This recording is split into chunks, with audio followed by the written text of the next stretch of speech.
Assalamualaikum anak-anak semua. Waalaikumsalam warahmatullahi wabarakatuh. Gimana nih kabarnya kalian hari ini? Alhamdulillah, luar biasa.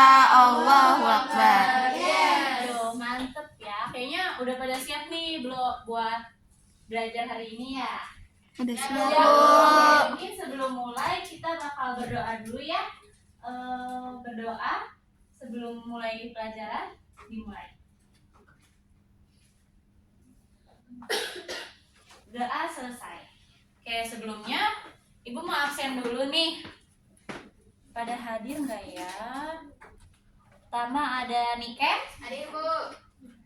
Zahra Manda, Hadir, Bu. Suci, Hadir, Bu. Esi.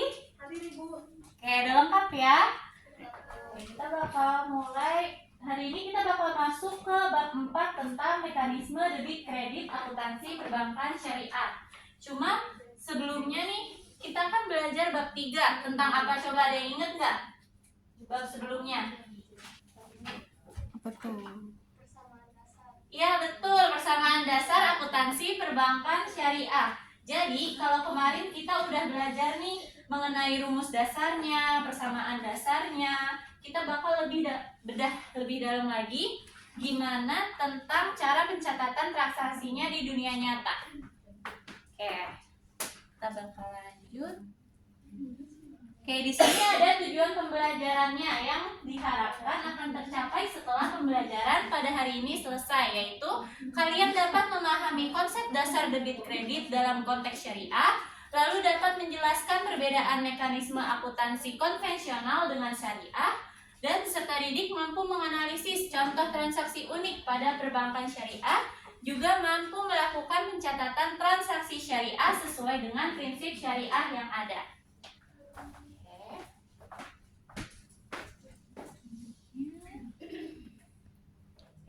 Masuk ke konsep dasar debit kredit. Dalam akuntansi, setiap transaksi keuangan dicatat menggunakan sistem double entry. Yaitu sistem apa coba double entry? Ada yang inget nggak? Ayo. Nih, apa? Double entry itu? Iya betul, ada debit dan juga kredit yang harus seimbang. Nah, debit biasanya menunjukkan peningkatan aset atau penurunan Kewajiban. dan Ekuitas. betul, sedangkan kredit mencerminkan penurunan aset yaitu atau peningkatan kewajiban dan juga peningkatan betul sekali. Contohnya, jika bank menerima uang tunai, maka kasnya yaitu di posisi aset akan bertambah. Kalau kas bertambah tuh dicatatnya di mana ya? Betul, pinter banget anak-anak ibu. Lalu selanjutnya, jika bank menerima titipan dari nasabah, maka akan timbul kewajiban yang dicatat di sisi Kredit. Oke, betul. Prinsip ini juga berlaku dalam akuntansi syariah, hanya saja objek transaksi dan mungkin istilah akun-akunnya akan berbeda. Oke, lanjut. Oke, kita lanjut ke mekanisme debit kredit dalam perbankan syariah.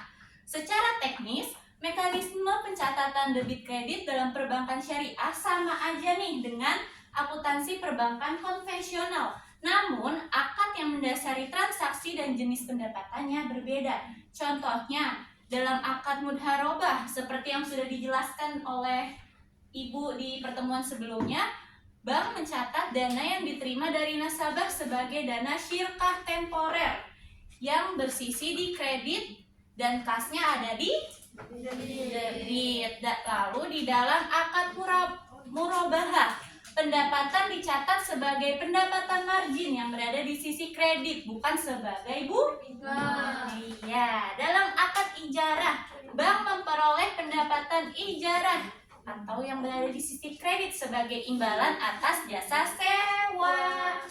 Semua pencatatan ini harus berdasarkan akad syariah yang sah dan sesuai dengan prinsip Keadilan.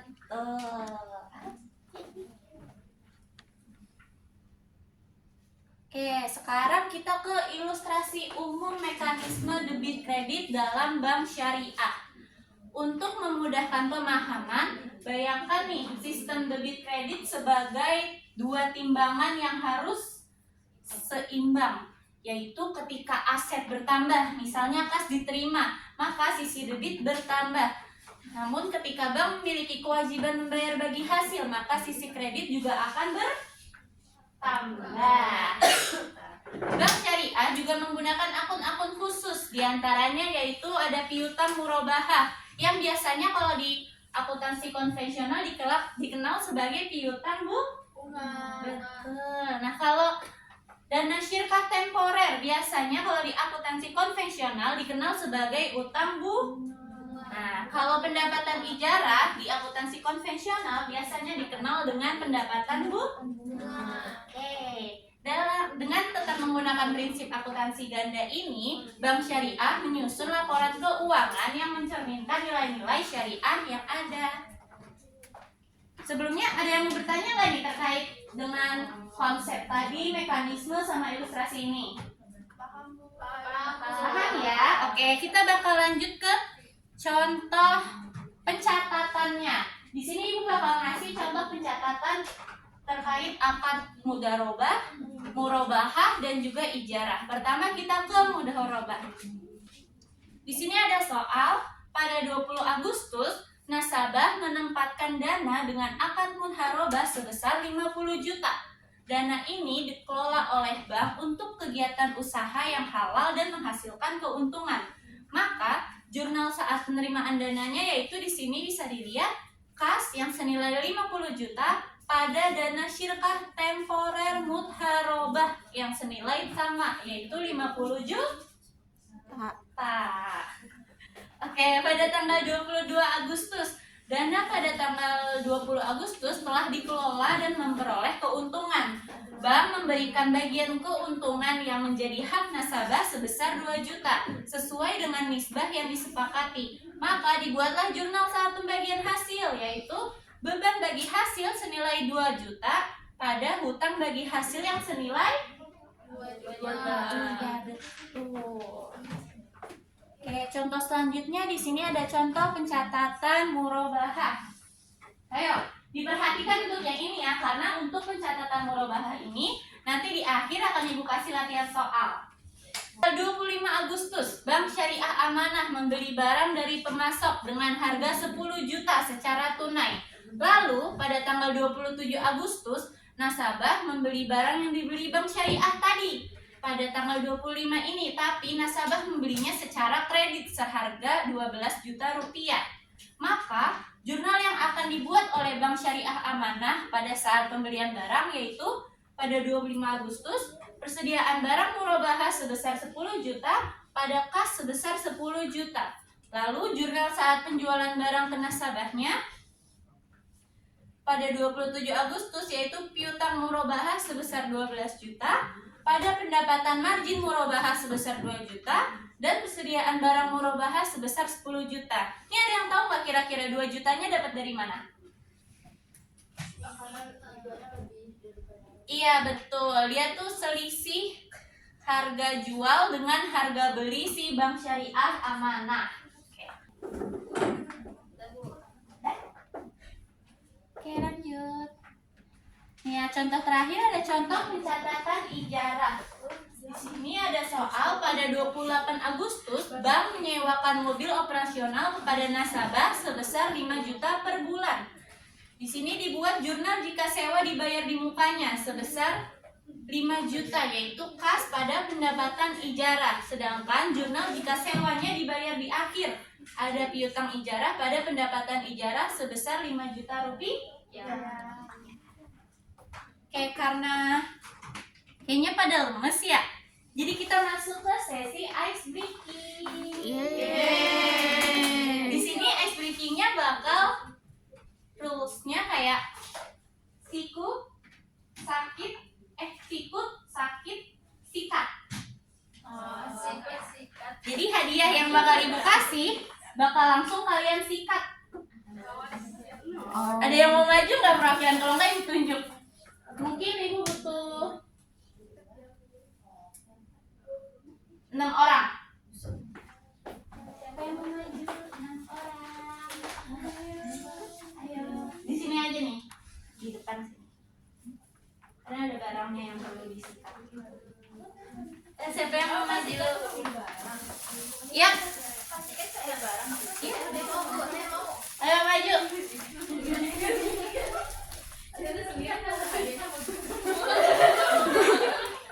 Ayo, Bu.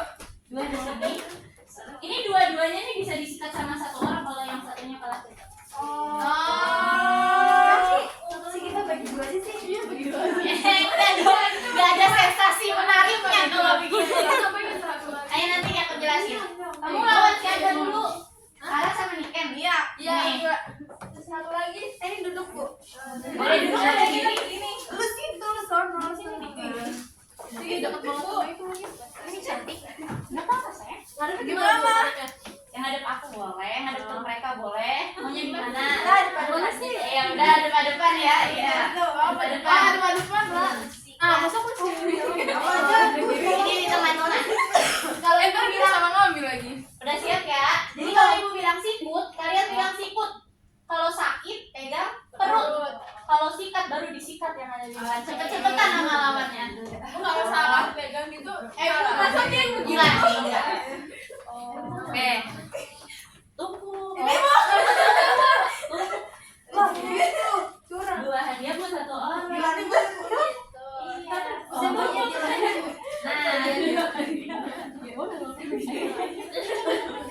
Ayo ya, udah siap ya? Sikut. Sakit. Sikut. Sakit. Sakit. Sikut. Ayo. Sikut. Sakit. Sikut. Sikat.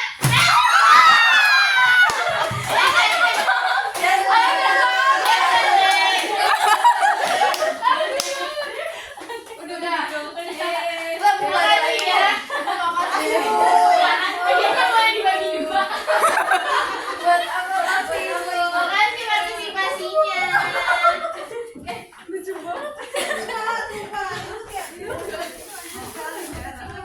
Oke. Oke, sekarang kita lanjut nih ke latihan soal tadi yang ibu bilang. Latihan soalnya, pada tanggal 18 Juni, Bank Syariah membeli barang dari pemasok dengan harga 6 juta secara tunai. Lalu, pada tanggal 19 Juni, nasabah membeli barang yang dibeli Bank Syariah Amanah pada tanggal 18 Juni secara kredit seharga 7 juta. Di sini ada yang mau maju nggak? Boleh, Hani? Kamu pintar banget Iya. Iya.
Oke, di sini ada jurnal pembeliannya, yaitu persediaan barang murabahah sebesar 6 juta, pada kas sebesar 6 juta. Lalu saat penjualannya, piutang murabahah sebesar 7 juta, pendapatan margin murabahah sebesar 1 juta, dan persediaan barangnya 6 juta.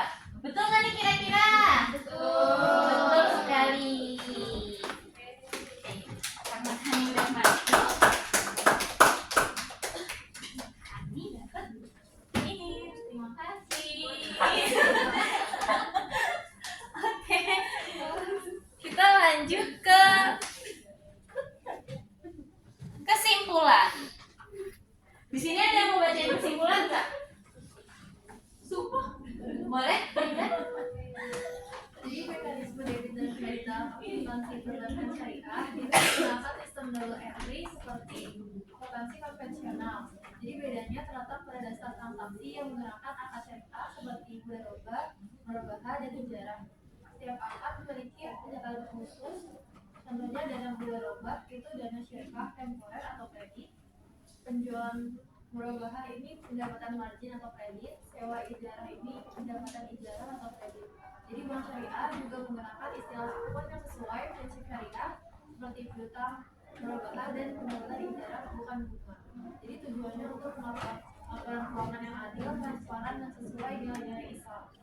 Oke, terima kasih Reza sudah membacakan kesimpulan. Oke, gue bisa menambahkan, jadi akuntansi perbankan syariah itu bukan cuma soal angka dan pencatatannya, tapi juga soal akad dan niat di balik transaksi yang ada.